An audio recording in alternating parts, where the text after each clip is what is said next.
And ngayon ko lang nakita tong ganitong pangyayari o yung ganitong pagkilos ng Secretary General's office na sa kabuuang Kongreso, no? They cannot just be Secretary's office. It is part of the House of Representatives.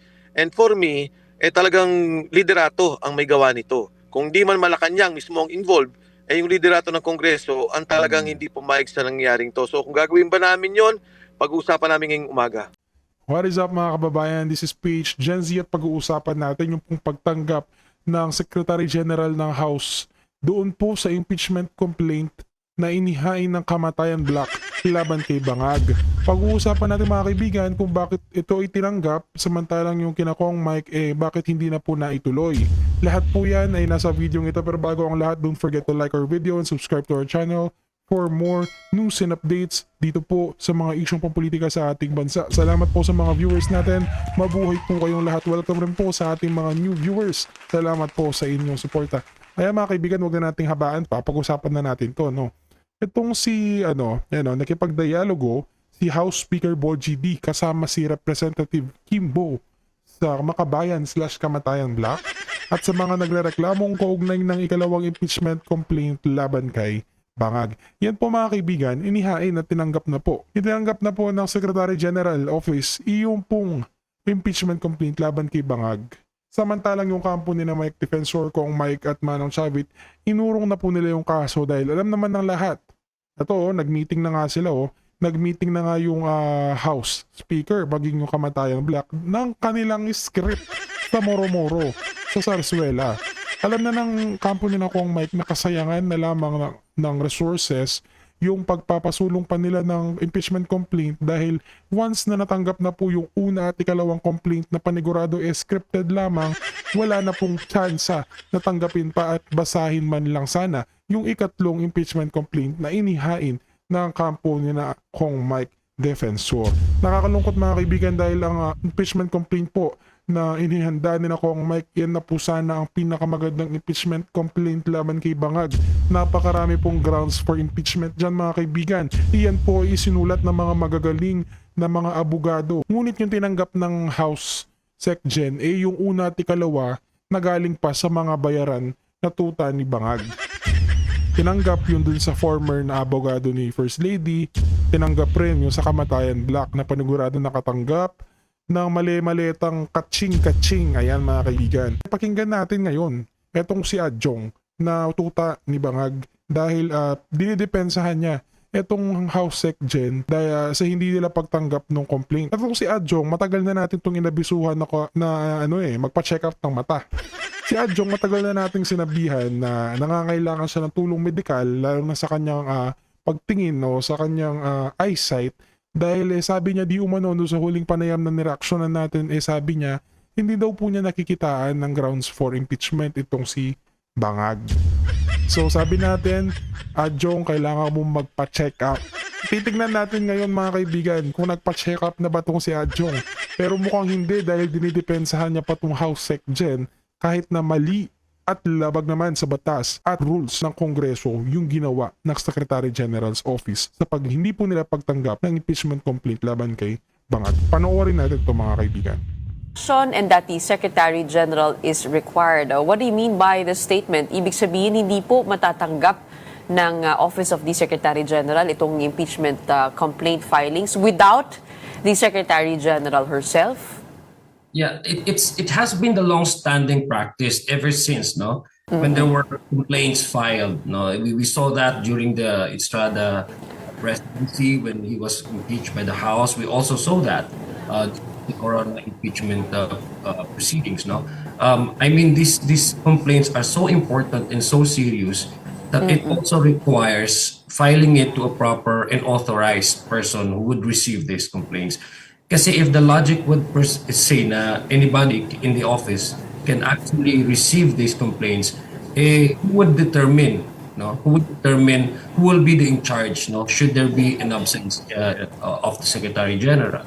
It's just been a long-standing. Kung importante ito, kung ako tatanungin mo, if I would file for impeachment complaint, why would I leave that to anyone in the office? I would definitely go to the most authorized person to receive my complaints because The filing is not only to just leave the documents behind or leave it to the office, but it also requires swearing in of those complainants, no, to verify the complaints, and that's part of the procedure. Remember, the Secretary General, once these complaints are received, it should be directly transmitted to the Speaker. So I guess in the matter of procedures and the long-standing established practice in the House of Representatives, because complaints are so important nga, Gretchen, no? Kung ikaw nga ay kung sa Grab nga at saka sa mga delivery, they are actually looking for the person addressed to to whoever is addressed itong mga binibigay nila ng mga ano. So how much more to impeachment complaint, which actually is a sacred duty because determined by the Constitution. So I guess it's just it's a bad precedence. For example, it would create a bad precedence if we allow anybody in the office to just simply receive Alam that mo, and then wait lang, Adjong, back natin, pakinggan nyo siya. precedence. If we allow anybody in the office to Ayan. Ayan, Adjong, dyan pa lang mali ka na eh. Ikaw, Adjong, napapapuno mo na kami, wala pa man. 2 minutes pa lang pinapanood ka namin, kumukulo na yung dugo namin sa'yo, Adjong. Sabi po ni Adjong, mga kaibigan, sabi niya, hindi daw dapat na anybody lamang ang magtanggap ng dokumento dyan sa tanggapan ng SecGen ng House. Hindi lamang po anybody yung nandoon nung nagsampa po ng kaso o nung complaint etong kampo ni na Manong Chavit. Hindi naman po anybody yung nandun eh. Yung nandun ay yung Deputy Secretary General ng House. Pag sinabing deputy, siya po yung pumapangalawa sa opisina ng Secretary General. Ibig sabihin, kung wala po ang Secretary General, ang tao na merong authorization na gumawa ng gampanin ng opisina ng Secretary General ay yung deputy po. Ibig sabihin, para po siyang Vice Secretary General o siya po yung pangalawang Secretary General. Pero itong si Adjong, sabi niya hindi daw tama na anybody lang daw ang mag-receive. Adjong, hindi naman anybody yun eh. Hindi mo ba maintindihan, Adjong, Deputy Secretary General? Deputy. Ang bigat ng pangalan, Deputy Secretary General. Tapos hindi tatanggapin ng impeachment complaint dahil nagbabakasyon daw sa kung saan man itong Secretary General. Hindi naman tama yon dahil karapatan ng bawat Pilipino na magsampa ng complaint laban sa Pangulo. Lalo na kung ito ay impeachment complaint dahil kung marami naman po nakakakita ng kamalian at katawalian sa gobyerno. Karapatan din po namin natanggapin po yun at hindi ibaliwala lamang. Sabi nga, ministerial duty. Ibig sabihin, duty po nila na tamanggap bilang tanggapan ng complaint ng Kongreso. Wala po silang karapatan na mag-reject. Kaya hindi po namin makita yung logic ni Adjong na anybody lang daw. Hindi po namin makita yung logic na anybody lang yung nandun sa Secretary General's office. Deputy po yung nandoon. Kaya hindi po, labag po sa batas at sa rules ng Kongreso ang ginawa po ng Deputy Secretary General. Ayan, Adjong nakikinig ka sana sa mga vlog ni PH Gen Z at sa boses ng taong bayan para alam mo yung nangyayari, hindi nagpapauto-uto ka at nagpapabulag-bulag ka dyan sa mga boss mo. Kaya yan nangyayari sa'yo, napapahiya ka eh. Tuloy natin. just simply receive that and then ask the complainant to swear in, no? It would create a bad precedence because number one, yung tanong ko, who would determine kung utility ang nandoon sa Office of the Secretary General? Kung clerk lang yung nandoon sa Office of the Secretary General. Hindi nga utility. Hindi lang din naman clerk yung nandun. Sino yung nandun? Deputy ang nandoon. Adjong ang nandoon ay yung deputy. Anong hindi mo naiintindihan doon, Adjong?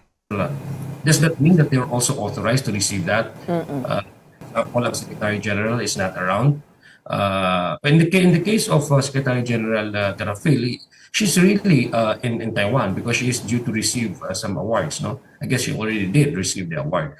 So remember, Gretchen, these complaints were filed during the break, and nobody actually anticipated what day would they be going to the House to file their complaint. So, namang may alam nun, no? So. It's not really a rejection. It's a matter of procedure, no? Adhering to a strict procedure with a long-established practice. Hindi mo kami maluloko, Adjong. Trabaho ng Deputy Secretary General na tanggapin ang anumang dokumentong iaahain dyan sa office kung sakaling wala man ang Secretary General. Kaya hindi ko maintindihan na Jong kung bakit mapilit dinidepensahan itong opisina ng Secretary General when in fact malinaw na hindi nila tinanggap to, kaharap-harapan na nga nila mismo yung deputy ng Secretary General, hindi pa rin to tinanggap. Hindi naman clerk at hindi naman utility yung tumatanggap. Deputy Secretary General. Pero ito po yung kanilang reject pa rin. Adjong, ano hindi mo naiintindihan doon, Adjong? Parang hindi lang yata mata ang kailangan mong ipacheck. Mukhang mahirap ka na rin yata umintindi ngayon, no, Adjong? Is in the House of Representatives because the impeachment is a serious matter. It's not something that we should be taken lightly, no? Kung ako nga ang magpa-file, sabi ko ako nga magpa-file ng impeachment complaint, I would make sure that the one receiving my complaint will be the most authorized in charge to receive this. So ganun lang kasimple yun, Gretchen, no? It really create a bad precedence kung if we just take You're right to point out that whatever happens here might create precedence over what happens next, as we've seen in the past, no? But we are one with you. days for you to transmit that to the office of the speaker or the speaker in the case, no?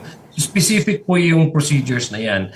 Ang my only concern, that's why I came out not really defending but explaining why the Secretary General, or why nobody in the office of the Secretary General dared to receive these complaints, specifically because of these reasons. No, they have to swear in, they have to verify, and nobody can actually verify that except the Secretary General. No, ang sinasabi ko nga, who determines who? No.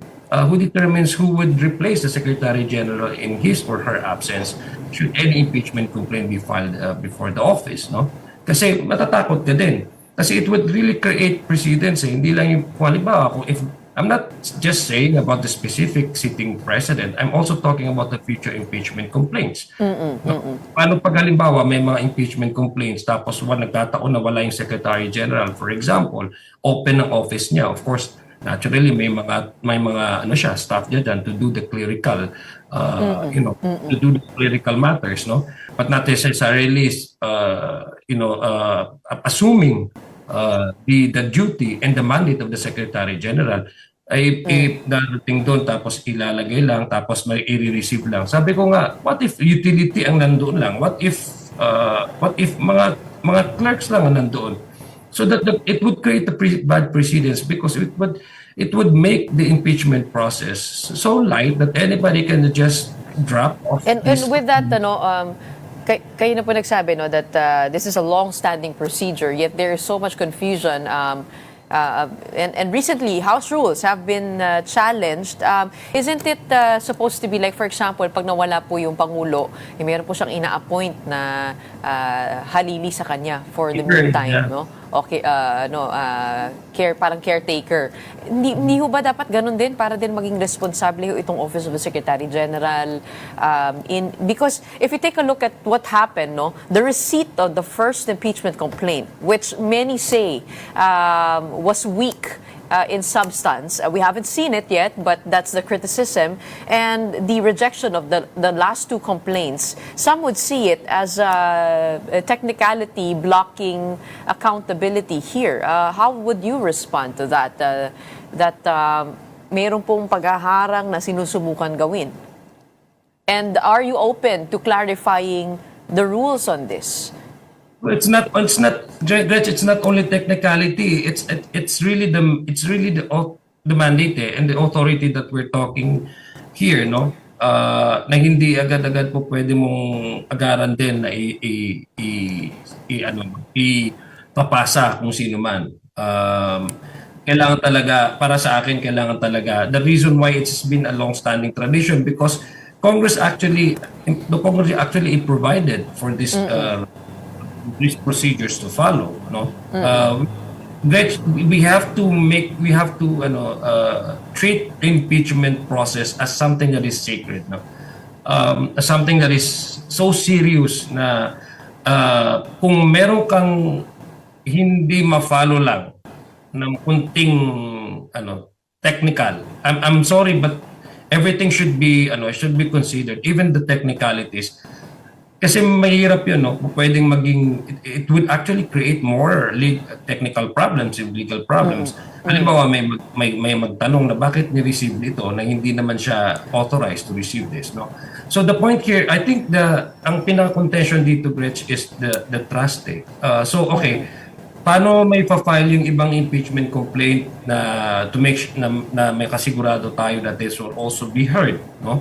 At matatransmit sa speaker. I think that's the only issue here. It's not really her absence. It's the issue on whether the Secretary General will be accepting any other impeachment complaints.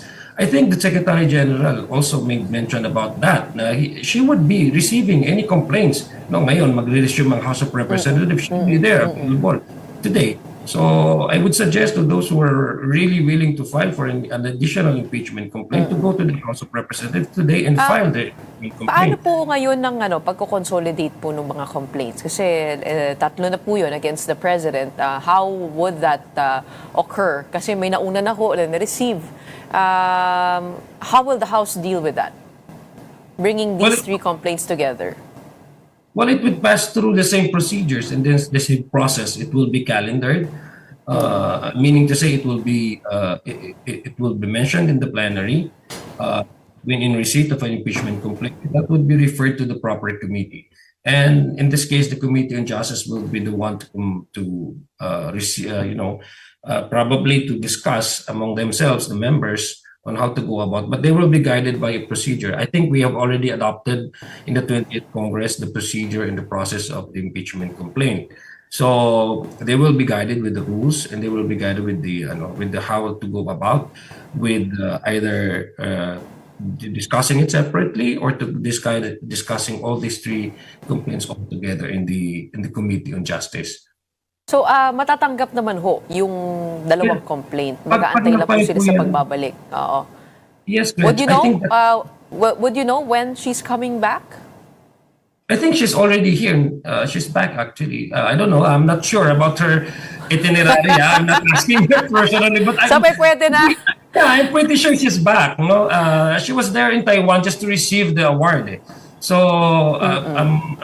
hindi naman nata siya magtatagal doon. And she knows that we'll be resuming. The resumption of the session is today, and she's well aware of that schedule.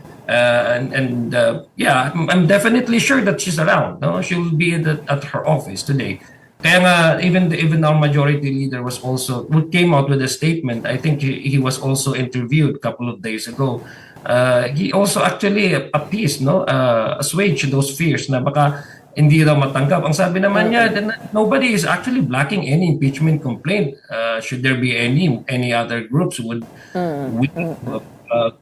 file, and then mag-file po sila. Ngayon po, nandyan po sila, hindi mag-file po sila.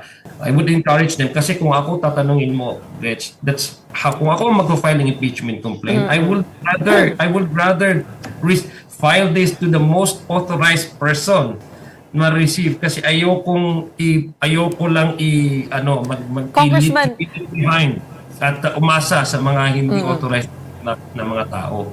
wouldn't you want to file your complaint? Wouldn't you want your complaint to not be dependent on the presence of one single person?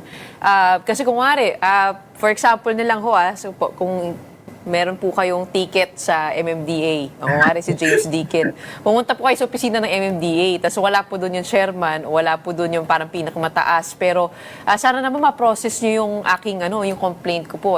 Hindi ba ganun yun? Kapag meron kayong complaint, gusto nyo madinig kaagad at nakakainis ho kapag walang tumatanggap ng complainant ninyo dahil absent, dahil nasa ibang bansa. Hindi po ba ganun yun? And aren't we giving too much power to the Secretary General when the role of the SecGen is not even in the Constitution? Do you mean that the SecGen also has the authority to say whether a complaint is not verified? I mean, ganun po ba siya kalakas talaga na kailangan po habul-habulinan? Masustol po yung buong proseso ng impeachment? I understand, Gretchen, no? Talagang pag gusto natin mag-complain, talagang gusto natin ma-actionan agad. But we're talking about impeachment eh. Kaya nga sinasabi ko, parati ko siya, it should not be likened to any ordinary complaints. this is the highest, I think, the highest offense in the Constitution that can actually remove a sitting president, a sitting vice president, or impeachable officer. It is not something as demanding for something to be directly acted upon. Kaya nga sui generis ang sinabi po ng Constitution. This is one of its kind. This is not something that you see every day. No? This is not something that you do every day. So it has a specific, a detailed, detailed procedures for it to actually uphold the sanctity of the process. So yun lang po yung gusto kong i-emphasize, no? Gusto ko pong i-emphasize yun. Number two, it's not actually rejection, it's not actually the office, the Secretary General herself saying that do not accept. It's actually the people there in the office not wanting to accept because they know the procedure attached to the filing and to the verify. Kasi alam nila nobody there to receive that because of the fear that it might create really technical problems in the future. It's not the Secretary General saying do not do this. In fact, yung mga tao, they were welcome there, but nobody actually verified na sinabi nila, okay, we have received this, tatatakan namin. Kasi kailangan mo manumpa eh. Kailangan manumpa ng mga nagpa-file ng complaint. Saan sila manunumpa? So, ganun lang yun eh. So, I do understand the fears and the apprehension of the staff in the office of the Secretary General because they understand, and many of them have been in Congress for quite some time, and they understand this is not something that should be taken lightly. Seryoso yung bagay ito. So, and to yours, yung sa kanina sinabi mo, ganun ba ka-powerful ang Secretary General? No, ganun po dapat kaseryoso ang i-uphold niya ang kanyang trabaho. It's not something about it doesn't rely on her own wishes whether to accept or not to accept, to reject. It's actually her it's actually her not a choice but her mandate to receive the complaint personally because that's been a long-standing is in the House of Representatives. Pero pwede po niyang sabihin na hindi verified to. What does verified mean? Just to attach the complaint to the identities involved? You have to assess the complaint and then mag-swear in ka that ikaw talaga yung nag-file noon, ikaw talaga yung nagko-complain, etc. But isn't that relatively simple and easy to do? Even without the presence of the SecGen. And are you open to actually clarifying the rules on this?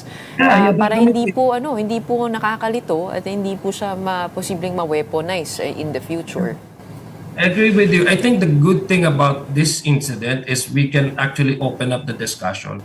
No? Maybe pag-usapan kasi nobody foresee na this kind of things might happen in the future, di ba? I think the basis for this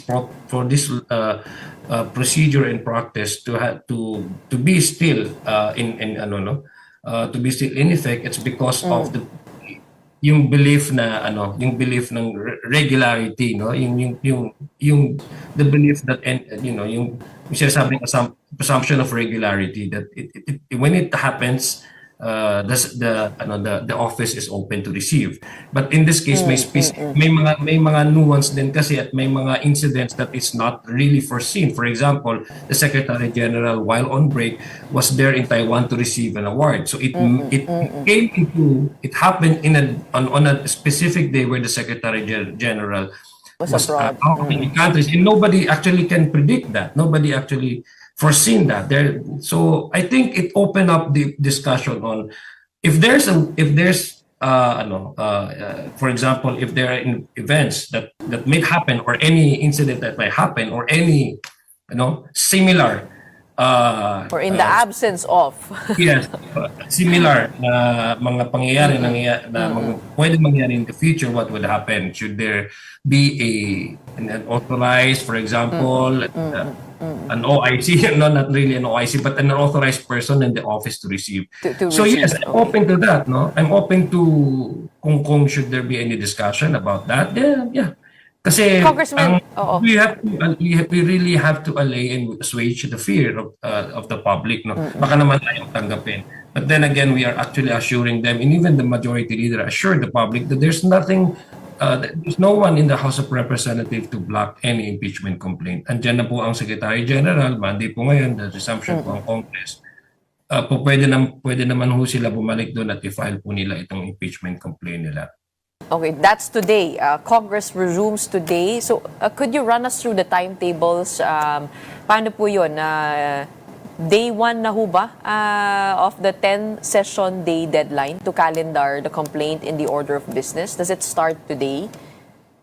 It starts when I think, kung na-receive po yan, doon po nagtitik ang clock, no? Na-receive po ng Secretary General, na-transmit po sa House, the Speaker, and then it will be calendared. So that it will start the 10-day session, 10 session days prior to the transmittal or the referral of this impeachment complaint to the Court of Justice. So, pagdating po sa opisina ng Speaker, doon po siya mag-activate. Pag nabasa na po sa plenary, that's what I know. I have to review the House rules. Okay. But I think Okay. it should be mentioned in the open session. But During for session. now, none of the 3 complaints have been deemed initiated. Is that correct? Because the filing really is different from initiation. But then again, there's a ruling of the Supreme Court that came about, no, during the VP impeachment proceeding. So we really have to go back there because that's part of the subject matter ng MR ng House of Representatives, yung initiation. But then anyway, we will be receiving na-receive na ngayon first, na I think may magpa-file pa. I'm not preempting anything that might happen today. I'm not. I'm just assuming that since this talk about the second complaints and the third complaint dominated the discussion, public discussion. So I presume that there's going to be another. There's going to be a filing. Yes. Oo. Pero yung in the absence of a decision, Supreme Court decision on the MR, what rules will the House follow in terms of when a complaint is deemed initiated?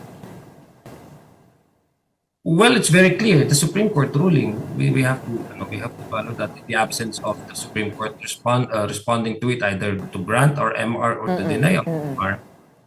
But we will follow the Supreme Court. Yung sa Supreme Court naman is to exercise yung sinasabi po nilang due process, right? So we have to notify the one being charged of these complaints, and then I think the Committee on Justice, Pag natanggap na ho ng Committee on Justice. I think the chairperson of the Committee on Justice is Congresswoman Bistro. Also there was some statement of her by her na she would be, kasi following in compliance with the Supreme Court ruling, she will notify itong mga officers being charged of impeachable offenses to appear in the committee hearings. Okay, so Or the last anybody- Supreme Court ruling stands in this case. Yeah, Okay, definitely. abangan po natin ang mga kaganapan ngayong araw na ito. You already mentioned what Kaya might dapat go nandyan ka down. parating, Gretchen, para maabangan mo yung pangyayari. Congressman. Maraming salamat always for your time today here on Morning Matters. We have House Assistant Majority Leader and Lanao del Sur Representative Zia Alonto-Adio. Kailangan itong mga bagong talagang reforma dito sa nangyayari sa atin. Tama yung mga binanggit mo lahat.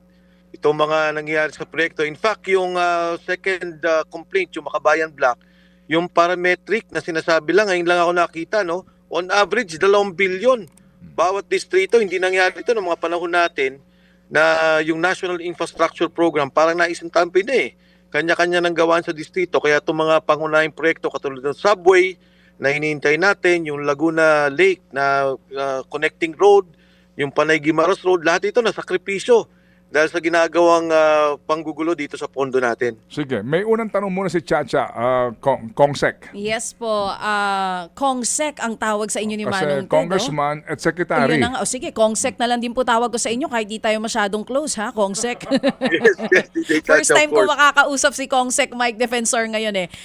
Kong, etong attorney Mike hindi Hindi tinanggap. attorney Mike. Ay, sorry po, Kongsek. Hindi ko pala yung attorney Mike. Sorry po, nalilito na ako. Kongsek, sir, meron po kayong i-file last week kasama po yung ibang mga kasamahan ninyo na impeachment complaint for Pangulong Marcos Jr. pero hindi po ito tinanggap ng Office of the Secretary General.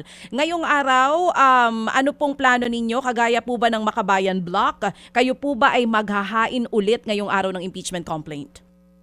Actually, DJ Chacha, kapon pa, nag-uusap kami ng mga kasama ko and in fact ngayon, mag-uusap kami, pupunta ako sa kanila ngayon.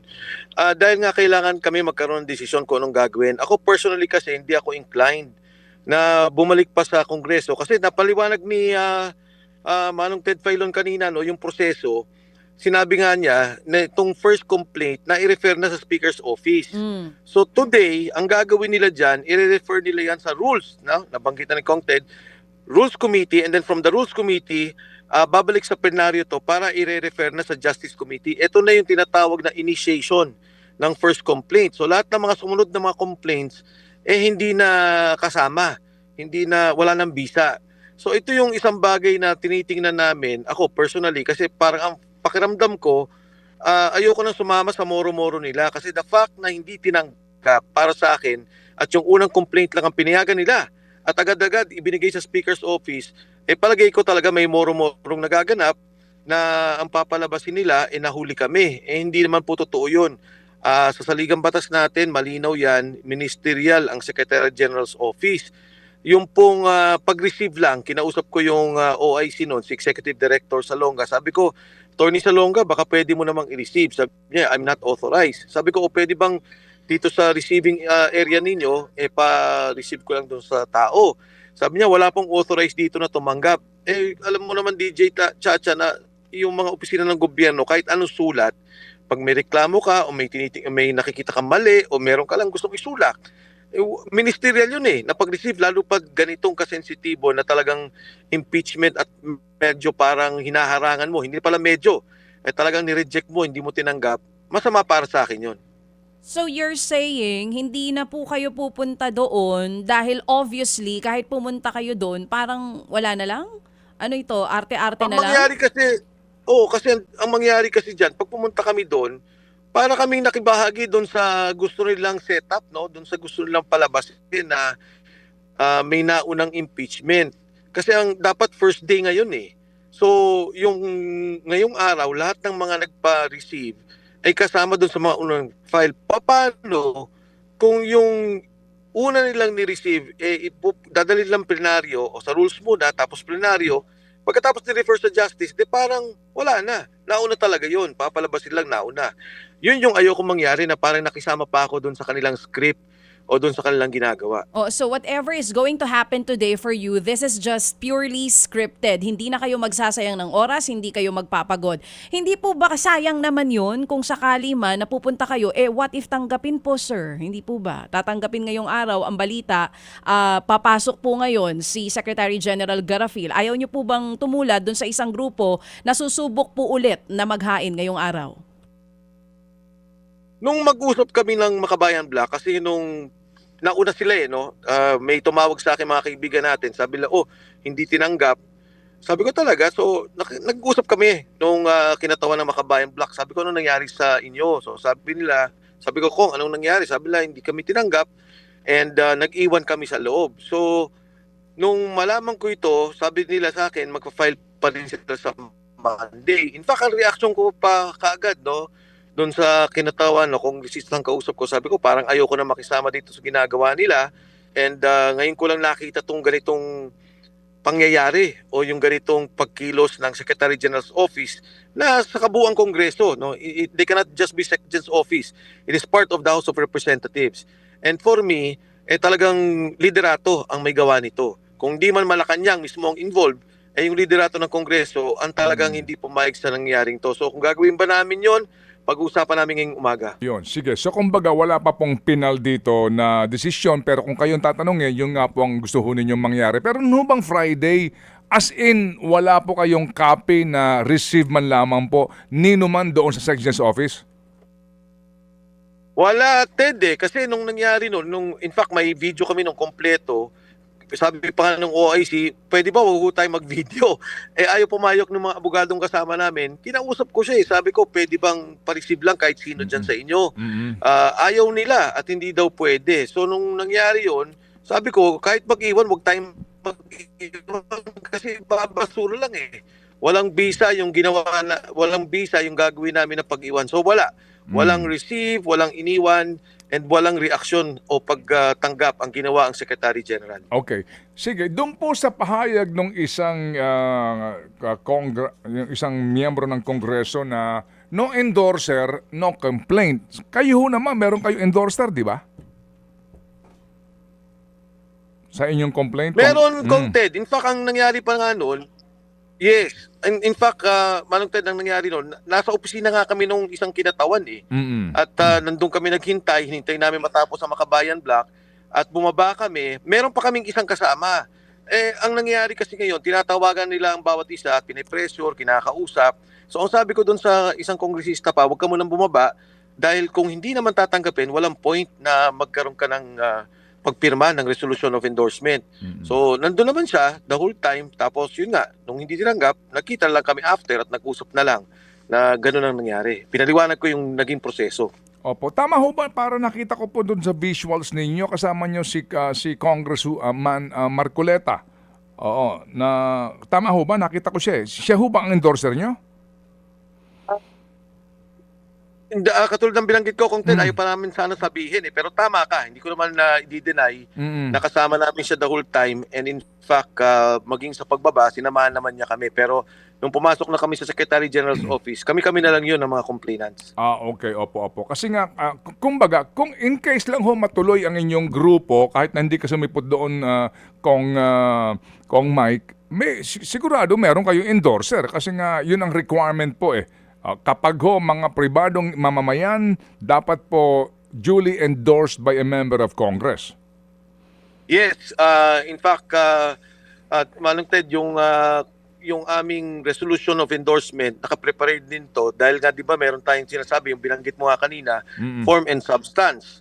So hindi lang basta-basta may mag-endorse, talagang dapat nasa tamang forma yung aming ipapasok na impeachment complaint sa Secretary General's office. Opo, sige. So, kasi po din, ang isa po sa mga interesting doon sa mga naging panayam sa inyo na binabalak nyo na maging testigo ninyo kung sakasakali nga po na ito'y hahantong dyan sa paunang, kumbaga, preliminary investigation po ng Justice Committee, si dating Congressman Saldico. May contact ba kayo sa kanya, Kong Mike? Merong intermediary, Manong Ted, na nakausap ako at nakausap ko siya ng personal. At kung nare-recall ninyo, even sa Blue Ribbon Committee naman, sabi nga niya, willing siya mag-testify kung ano yung mga binanggit niya. So sinabi ko sa kanya, sa pagkakataong ito, masasabi mo at kung papayagan ng Blue Ribbon Committee, mag-witness ka dahil parte ng aming i-final na kaso, yung graft and corruption, yung pag-deliver niya ng 25 billion pesos. Yung sinasabi niyang 2 billion, buwan-buwan na ni-require sa kanya. Yung sinasabi ngayon na sa Tamarind, na nag-deliver siya ng 1 billion, isang 800 million and 200 million. So hindi lang si Saldico, papatawag din namin na witness dyan, siguro hostile witness ito, sila Yusek Jojo Cadiz, sila Secretary Pangandaman, si Yusek Traigib Olaybar, E.S. Bersamin, dahil ito yung mga parte nung binanggit niya sa video. Wala akong hinihingi sa kanyang sabihin na labas doon sa binanggit na niya kung hindi magkaroon lang na opisyal na pagtatanong at paglilitis kung ano yung mga nabanggit niya na pagdideliver ng pera kay Pangulong Bongbong Marcos. Ang sinasabi nyo ngayon, ang nakausap nyo ng personal, yung kumbaga intermediary, hindi mismo si ex-Congressman Saldico.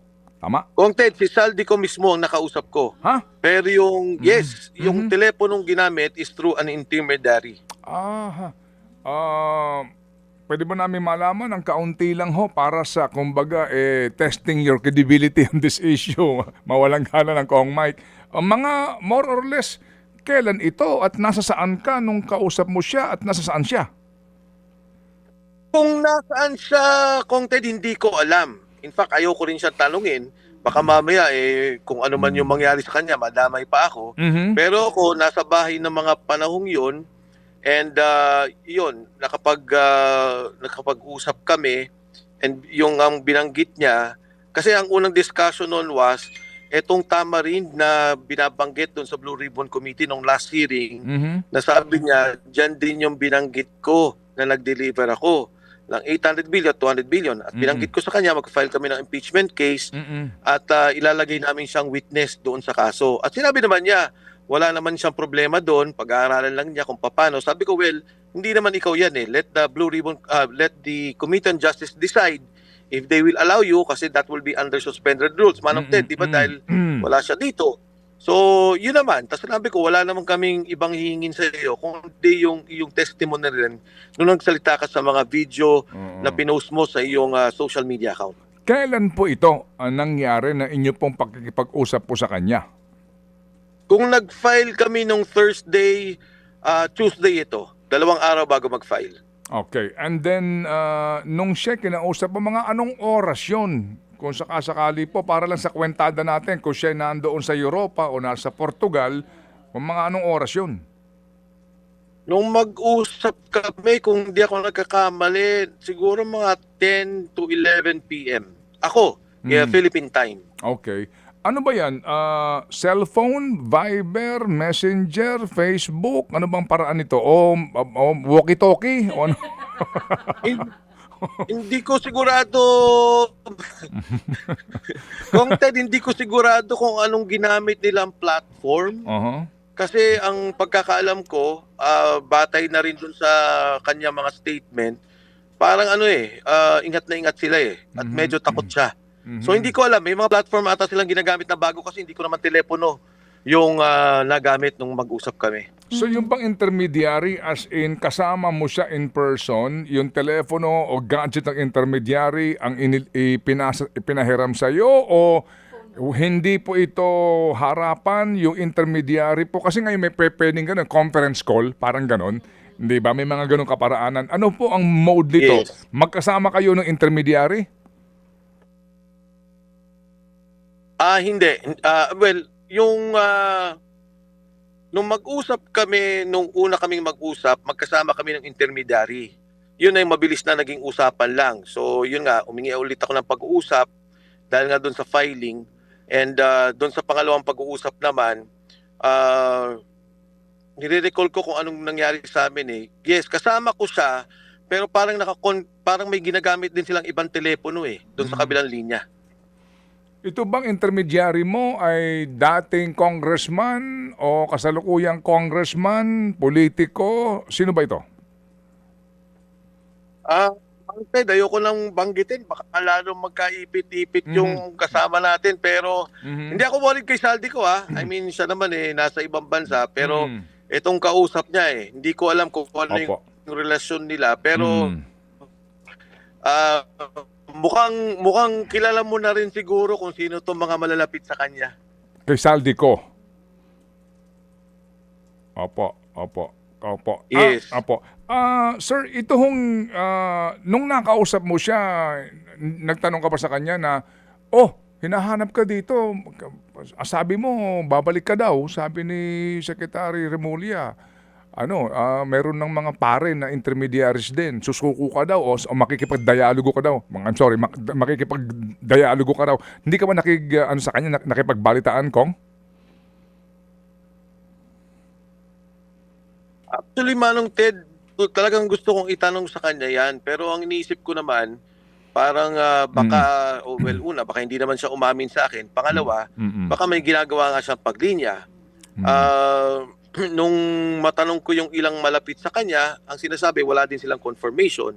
So hindi ko alam kung talagang ginawa niya yung sinasabi niya or meron talagang baka meron lang nagmamagaling o tumutulong sa kanya tungkol dito. Pero as to siya mismo, parang wala naman akong narinig eh.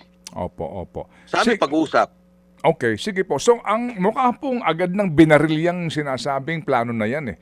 Na humarap yata sa isang forum ang chairman ng Committee on Justice at under the rules nga hindi pa pwede yung online na pagtestimonya. Dapat harap-harapan, under oath, at maybe subjected nga to cross-examination kung sakasakali. Ngayon pa lang po sinasabihan na hindi pa pwede yun. Ano yung masasabi doon, Congressman? Congsec? Una sa lahat, maraming precedent dyan sa rules natin sa Kongreso na pinapayagan yan. In fact, even nung panahon namin, I was chairman of the Public Accounts Committee, vice chairman ako ng Good Government Committee ng Kongreso, ginagawa naman yan. Kaya nga ang sinasabi, it should be under suspended rules na ialaw natin ang oath ng isang tao na maaaring walang aktual na presensya doon sa ating committee hearing. So kung papayagan nila, pwede. Ngayon, kung di nila papayagan, ayaw nila madinig ang totohanan, yan ang sasabihin nila. Kasi syempre yung House rules naman natin, very clear yan eh. You have to take your oath, lalo na sa isang impeachment case, at ikaw ang magpe-present up. But, you have to remember na hindi strictly legal ang isang proseso ng impeachment. It is both political and legal. At kung gusto nila malaman yung katotohanan, ano ba talaga yung mga sinabi ni Saldico?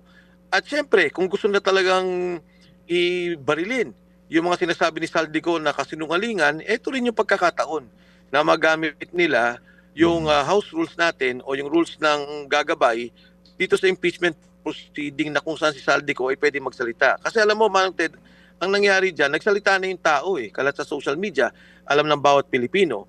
Kung ikaw ay naniniwala kay Presidente, di syempre gusto mo mapakinggan siya. Ano ba talaga itong nangyaring to?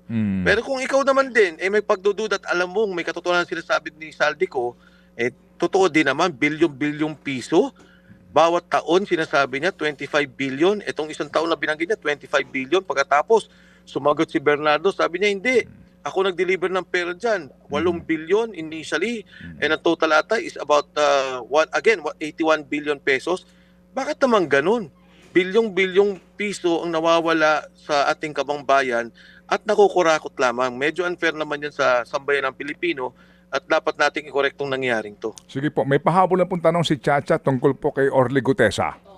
Yes. Yes, DJ Tacha. Oo. Sir, meron po ba kayong ugnayan kay Orly Gutesa? Hanggang ngayon po hindi po ito nagpaparamdam sa Senado. Ang huling narinig ko, DJ Chacha, recently lang, about 2-3 days ago, mukhang maayos naman, wala naman problema sa ngayon.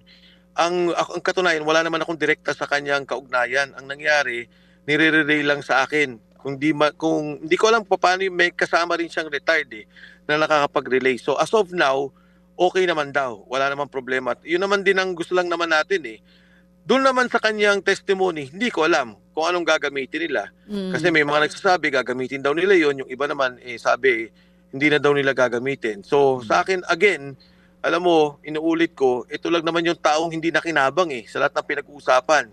May contractor, may congressman, may DPWH. Ito nag-deliver ng pera, bakit hindi nila gamitin yung testimonya? At tanungin nila kung ano talaga yung nangyari at anong ginawa. Oo. So, right now, safe po itong si Orly Gutesa. At doon po sa kung sino man na nakakausap ninyo, kung may intermediary din kayo dito kay Gutesa, may plano pa po ba siya na umaten sa mga susunod na Blue Ribbon Committee hearing Kasi kung daw siya, sakali man po? meron man po show cause order na. Yes po, sir. Yes, napakaganda nga ng show cause order At least yung Sergeant at Arms, makakagalaw tungkol dito. Sa nahuling pagkakalam ko kasi, so supposedly daw, di ba, nabanggit ko na to, nasa Philippine Marine, sabi nila wala daw doon. Sabi ko nasa MC2, yung kalang intelligence group, sabi wala na rin daw doon. So tingnan natin. Ang importante kasi, alam naman ng tao, kung gugustuhin, madaling makita ng gobyerno, and of course, yung Sergeant at Arms, may kakayahan naman niya makuha si Sergeant Gutesa.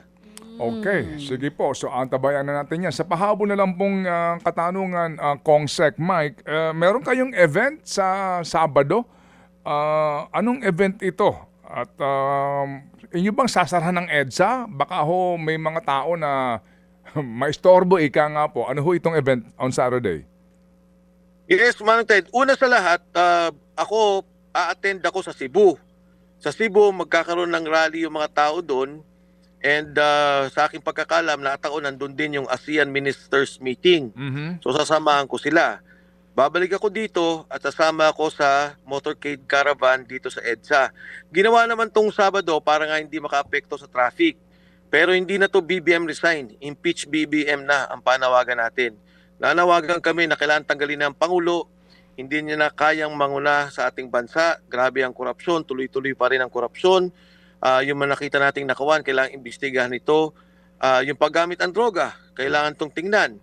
Yung pagkakadakip kay Pangulong Duterte, yung state kidnapping na sinasabi, delivery ng pera, bilyon-bilyon ang nawawala sa ating pondo. Hindi na ako naniniwala na merong pagkakayahan ng Pangulo na pangunahan pa ang ating bansa at talagang magiging malaki ang epekto nito sa ating ekonomiya at kinabukasan ng ating mga kabataan. Ako naniniwala na, Manong Ted, na impeach na talaga ang ating presidente dapat. Opo. Wala kayong pangamba dito na kayo po'y masama sa kakasuhan ng sedition o inciting to sedition, Kong-Sek? Alam mo, Manong Ted, ang sabi ko nga parati, ito na lang ang impeachment ng paraan namin na para kumilos ang bayan. Wala na, di ba? Hindi natin siya pwedeng filean sa ombudsman. Hindi mo naman siya pwedeng filean sa korte. Ang tanging proseso mo lamang ay ang impeachment process, hinaharangan pa nila.